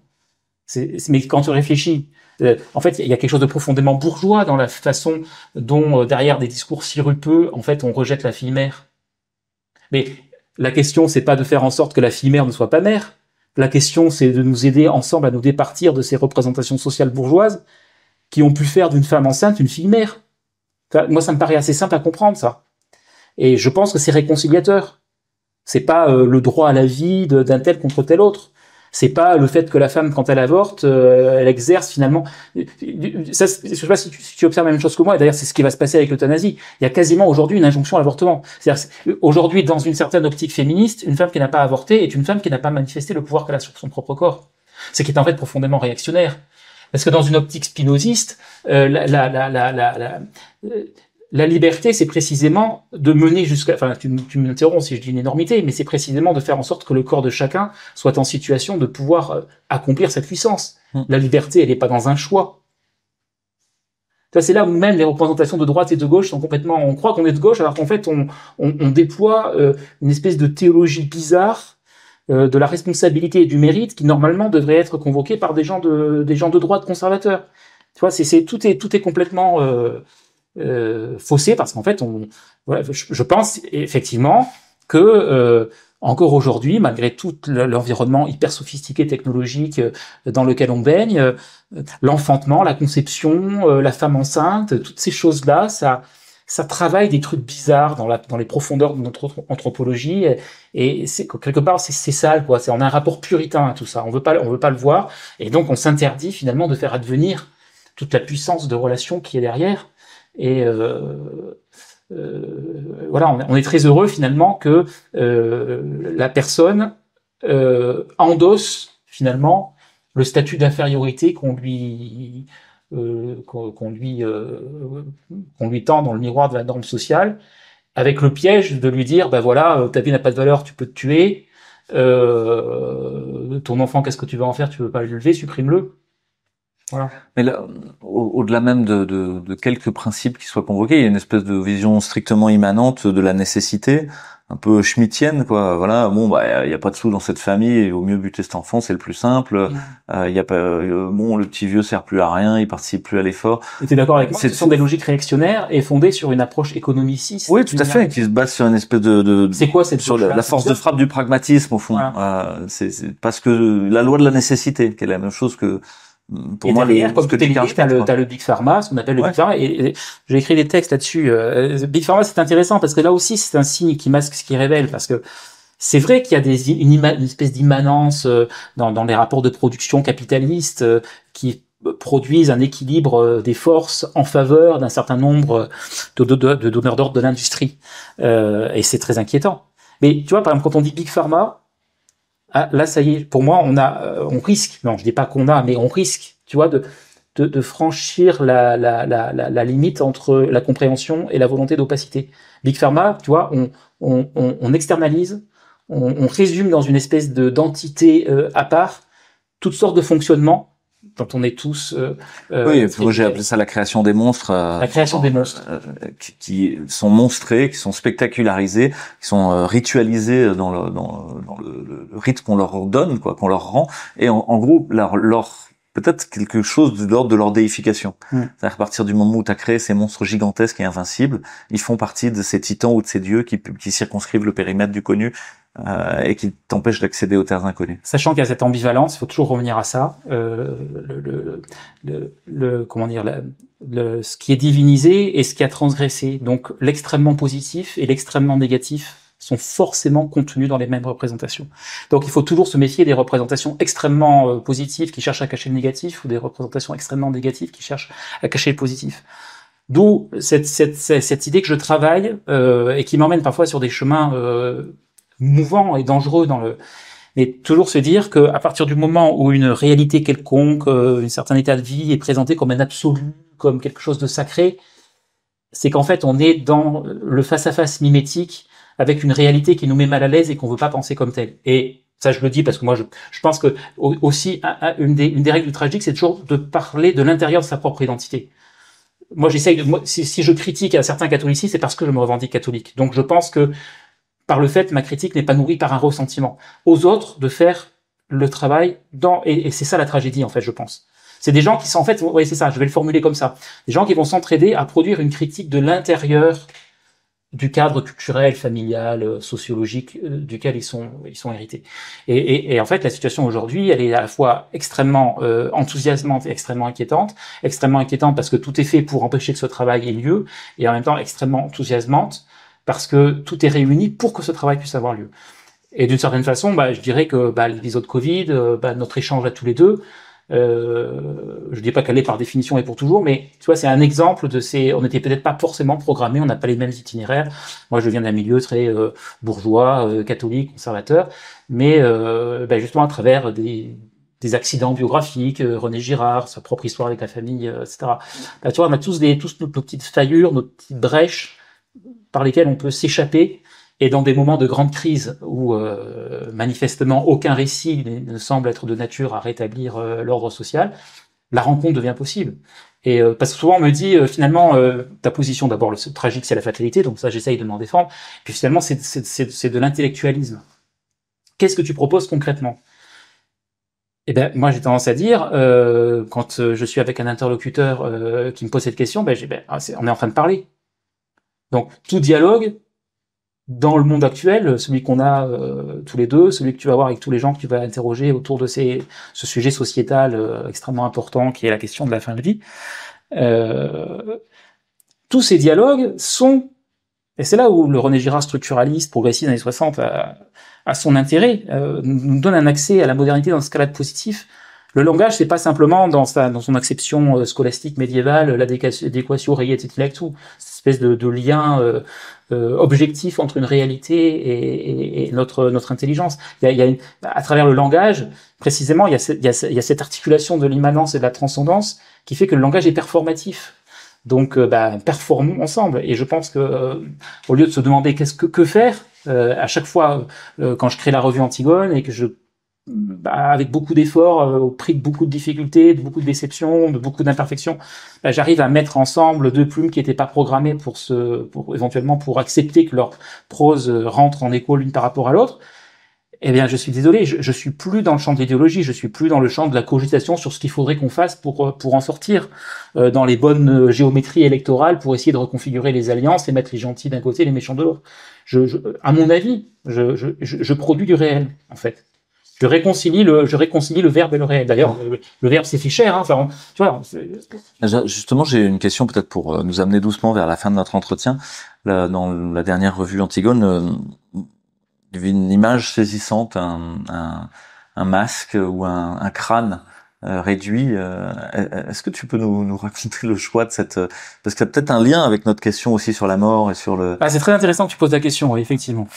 Parce que ça paraissait étonnant, justement, quelque chose d'aussi concret et d'aussi violent, quelque part, dans une revue qu'on pourrait dire intellectuelle, au fond. Et peut-être ça rebondit sur ce que tu viens de dire, c'est que les mots ne sont pas là que pour les mots. Il y a aussi quelque chose qui se trame, qui se tisse, et qui vient se précipiter dans le réel au passage, dans toutes ces discussions. En fait, quand on a ma sœur et puis ensuite avec mon apport créé la Société des Amis de Joseph et René Girard pour essayer de mettre un peu la pensée de René Girard sous les projecteurs dans le contexte français et francophone, évidemment la question qui s'est posée très vite, c'est que faire?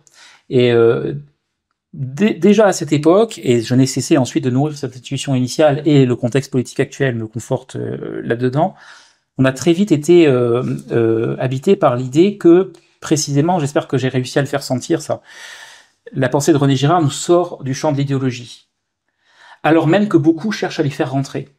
Il y a beaucoup d'anti-girardiens dans le paysage intellectuel français aujourd'hui, ou beaucoup de gens qui le méprisent, ou beaucoup de gens qui le rejettent en dehors du champ de la science ou des choses sérieuses pour les adultes. Mais il y a aussi beaucoup de gens qui l'adulent et qui ont divinisé René Girard.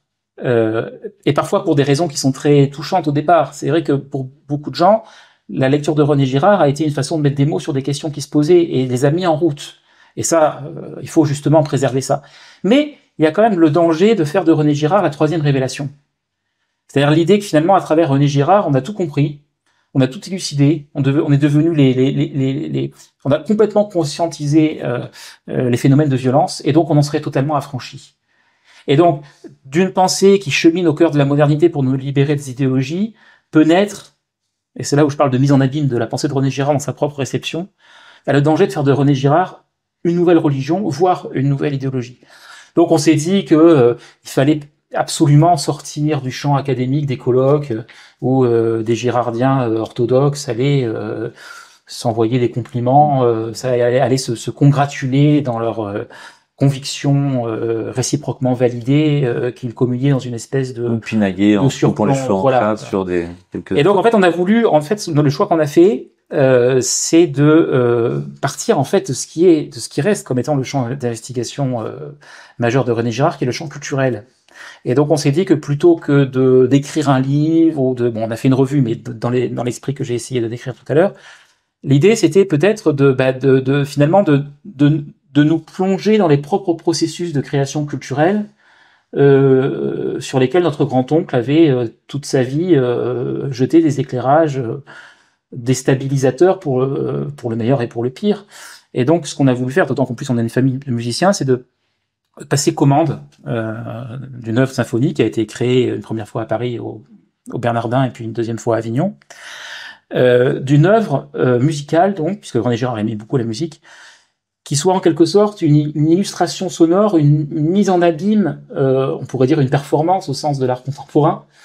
C'est pas complètement idiot, hein, cette idée-là. L'idée que l'art, c'est pas simplement une décoration qui est en dehors du réel, mais que c'est quelque chose qui doit être vécu et habité pour pouvoir délivrer sa part de vérité sur l'humanité. Et donc on a commandé, on a nourri le projet de commander une œuvre musicale.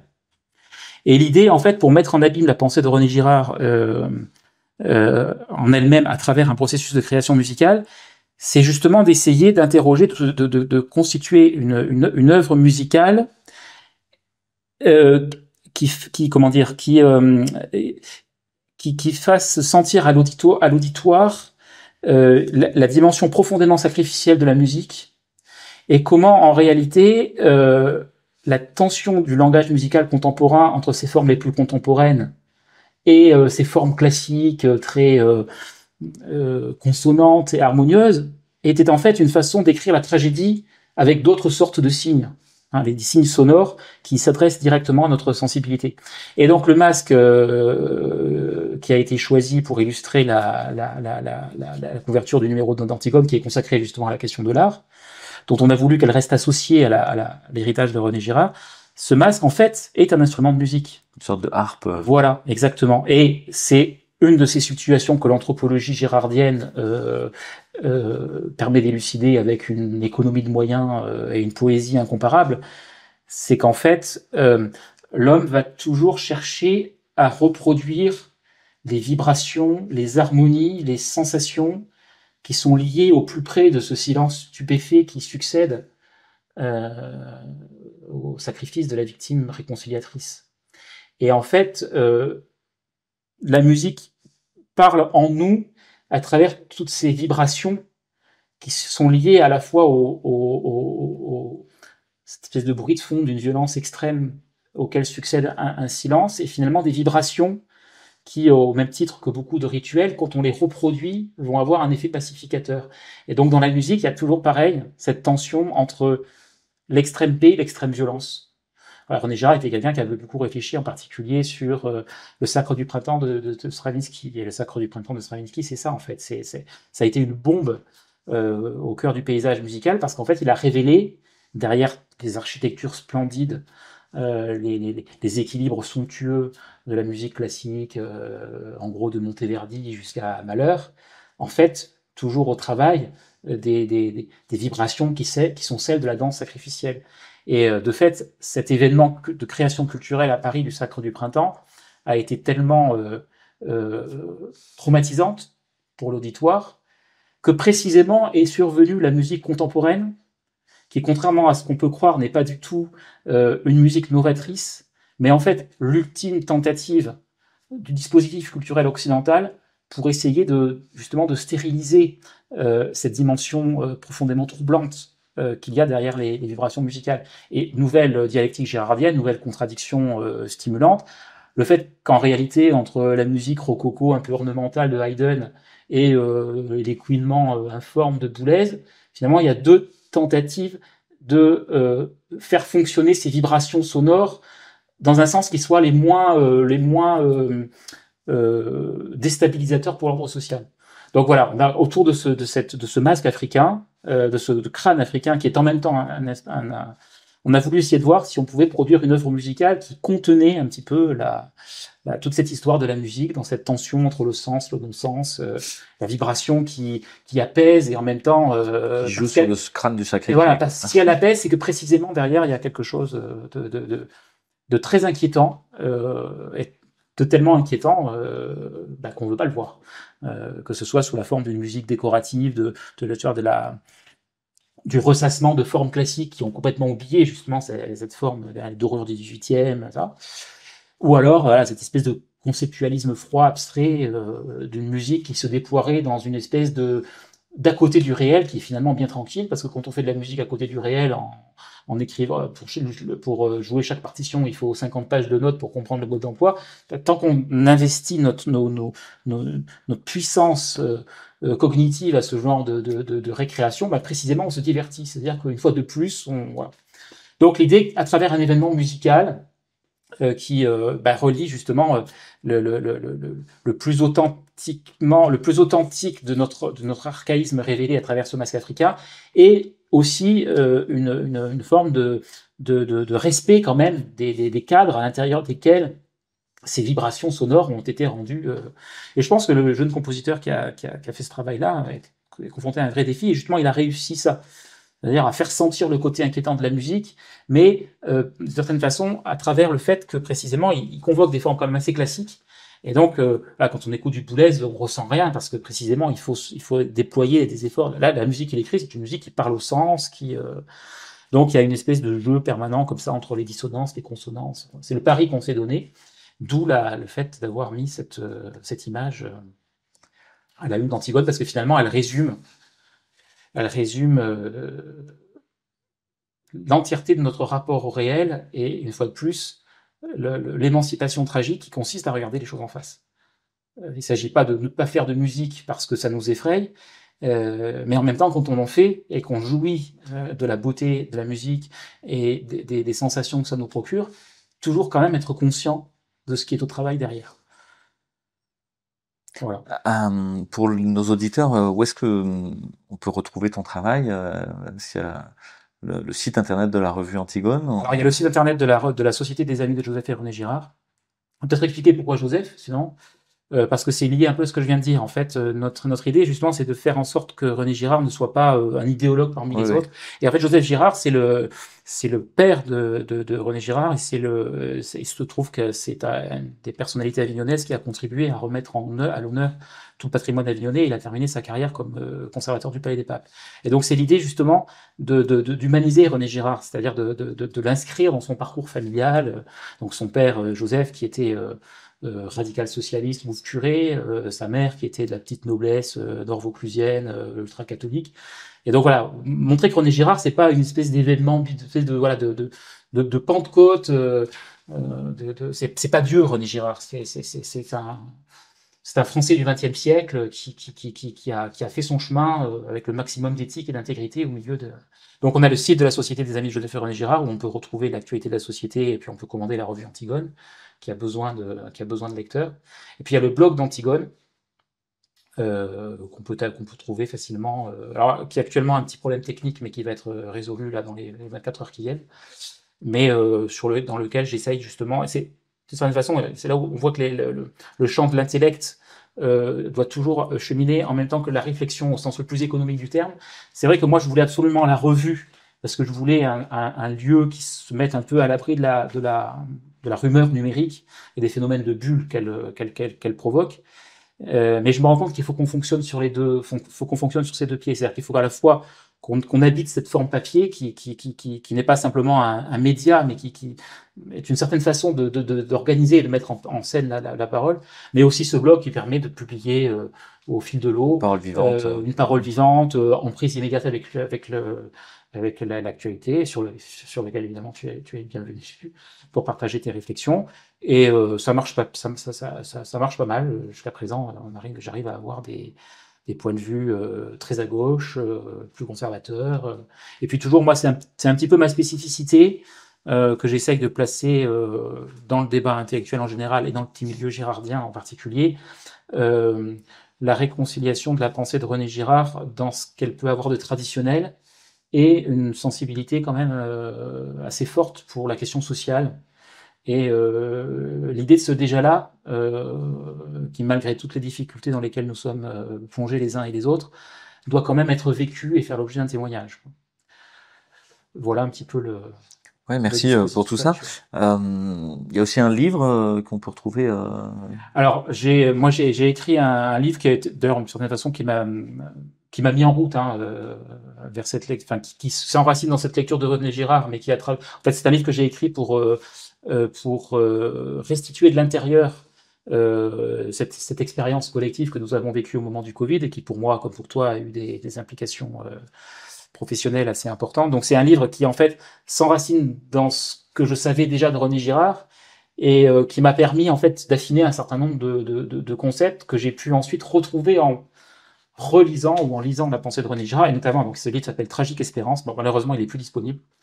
Mais peut-être aurais-je un jour ou l'autre l'occasion de le reproposer au lecteur. Ouais. Il s'intitule Tragique Espérance, précisément parce que ce livre s'inscrit justement dans le traumatisme que nous avons vécu collectivement au moment du Covid, mais que j'ai voulu restituer de l'intérieur comme un signe d'espérance, précisément parce que à travers cet événement ne se donnait pas seulement à voir les intentions malignes de tel ou tel politique, de tel ou tel oligarque, de tel ou tel industriel, mais un dysfonctionnement social global qui était précisément le cadre à l'intérieur duquel des brèches s'ouvrent et peuvent laisser échapper un certain nombre de vérités. Et donc ce livre qui se présente comme un journal commence sur une tonalité assez sombre et assez orwellienne pour finalement petit à petit essayer de précisément labourer ce sillon girardien qui est de dire que à partir du moment où on restitue nos conflits, d'une certaine façon, on a déjà le commencement de la solution à ces conflits. Parce que moi, ce que j'ai vu assez rapidement, c'est le fait que cet épisode Covid a été, j'aurais souvent prononcé cette formule, le pire et la meilleure des choses.